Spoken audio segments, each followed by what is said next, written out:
about 90 days, 3 months, okay, before they can give birth between 1 and 3 cubs at a time. In captivity, interestingly enough, they've recorded up to 6 cubs, but in the wild, a maximum of up to 3 recorded. And generally very low survival rate after that. Generally we look at about 50%. So if she does have 2 cubs, we can assume, like these two, which is quite sad to think about sometimes, but we can assume that only one of these will survive. Of course, there's always the exception to the rule, and you guys might have seen a female out here before called the Boulders female. She's got 2 surviving cubs at this stage who are over 2 years old now, which is almost out of the woods. So it's definitely not the rule entirely, but generally a 50% survival rate. So it's a very short gestation period, and then that very trying time after that, the next couple of months for her to keep these babies alive.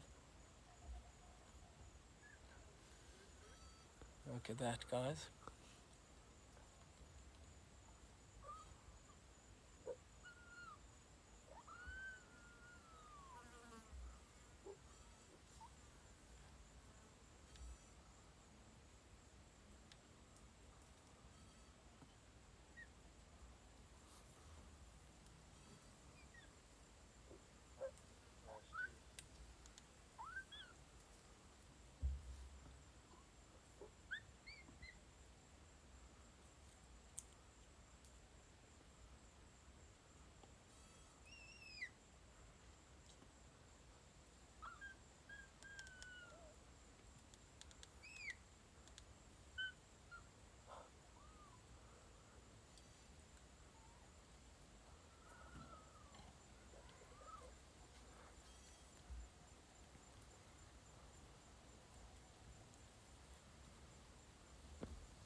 As you guys can see, it didn't take very long for the little ones to recharge their batteries and start annoying mom up in the tree there.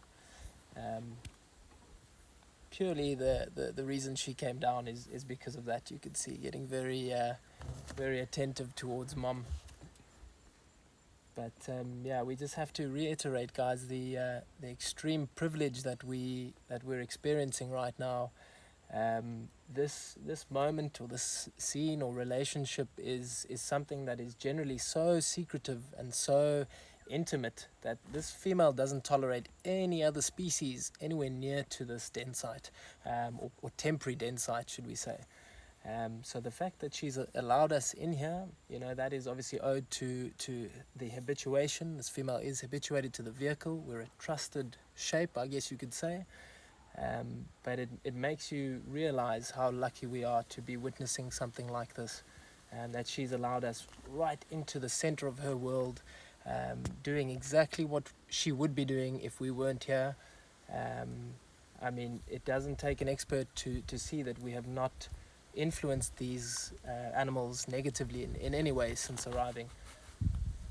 So we have to kind of consider ourselves extremely, extremely fortunate to be sitting here right now, and we're so happy to be sharing this with you guys. Of course, some of you would be here in the flesh with us right now, but of course, amidst these very strange global times, this is as close as we can get. If any of you are wondering what she's doing at the moment, she's eating grass. And what's the purpose of that is that she is helping her digestive tract. So by eating meat all the time, of course, it's very high in protein. She's after the fats, the lipids, the energy stored in the meat, which works through quite fast. But it also helps to scour the digestive tract, okay, and also to help the intestines to get them working. But more importantly, just that little bit of roughage to make sure that everything's nice and clean and working correctly.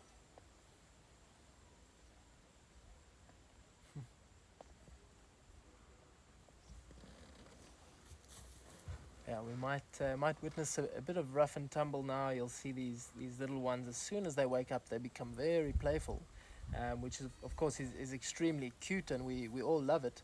But like Brandon mentioned earlier, it's a kind of strategy which is instrumental to their survival in that they develop extremely vital skills at this stage. So everything from stalking to their, testing their athletic ability and their kind of acrobatic abilities. This is where they learn it, and this is why it is quite important for them to have quite a few individuals in the litter, so that these little ones can play together. But a tendency which we've seen from this female quite frequently is that she is quite playful also with these cubs. We see certain females with a much shorter fuse, and they don't tolerate their babies as much when it comes to playing. But this female, her locally kind of given name, Tlangisa, which is, of course, straight out of our Shangaan culture, which is the local culture in the area, means the playful one. And without a doubt, she is that through and through. We often see her instigating play with them, where normally it's the opposite. Normally you find the babies are instigating, but she loves to kind of test them and enable them to build those vital skills.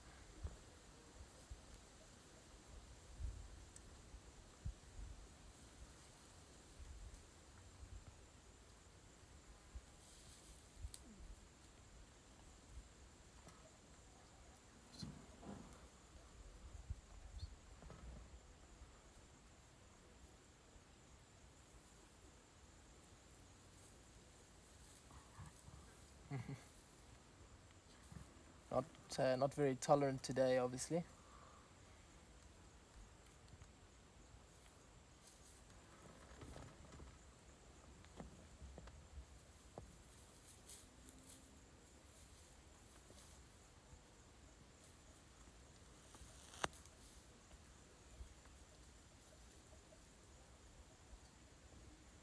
Not going to give you milk, but I'll give you a bath. Even better.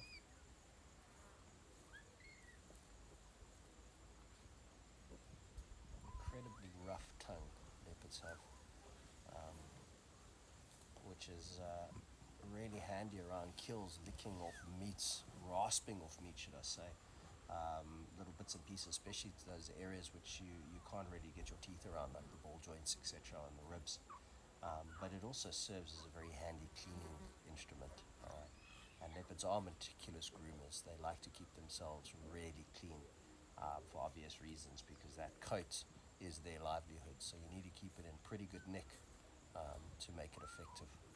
And that goes to also the cubs, all right, because they're also now being introduced to keeping clean, keeping the scent, spuddies and things like that off them.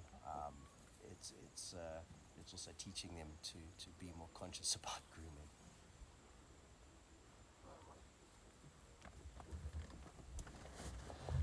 You guys can see them both trying to get in there to nurse, to get some milk from mum. And just goes again hand in hand with what Brandon mentioned earlier. Today is a very pivotal day for them, or yesterday rather, which we assume was their first day eating meat. Obviously, it's very difficult to say that with 100% certainty, but it's the first time we've witnessed them feeding off of a kill that mom has made, and it marks that transition, as Brandon said. So for the first roughly 3 months, it's generally purely a milk-based diet, and now we're hitting that mark now where it's going to slowly start to change.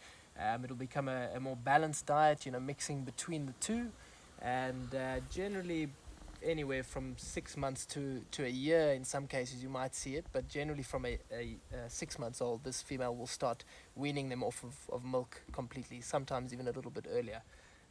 But of course, as you guys know, essentially at the end of the day, these two little very cute cubs will become carnivores, meat eaters, and very capable ones at that.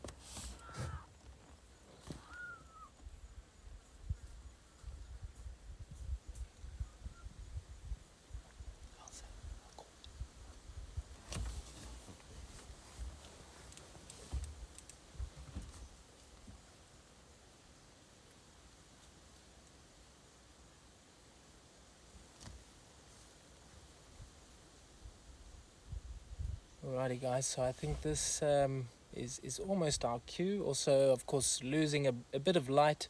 As we mentioned, the potential dangers to these little cubbies. We want to be out of here and leave them in mom's very capable hands and not influence their survival at all. So we are going to sign off and say thank you very much for joining us once again. I think we're going to be passing or handing over rather to Stu and Brad just for this last bit of sunset. Hopefully you guys have all got your gin and tonics or your sundowners out in front of you. So yeah, thank you very much. I hope you all stay safe and tune in next week again. All the best from all the guys here at Ulusaba. Enjoy, guys. Stu. You guys can take the reins there. We're ready. Well done, man.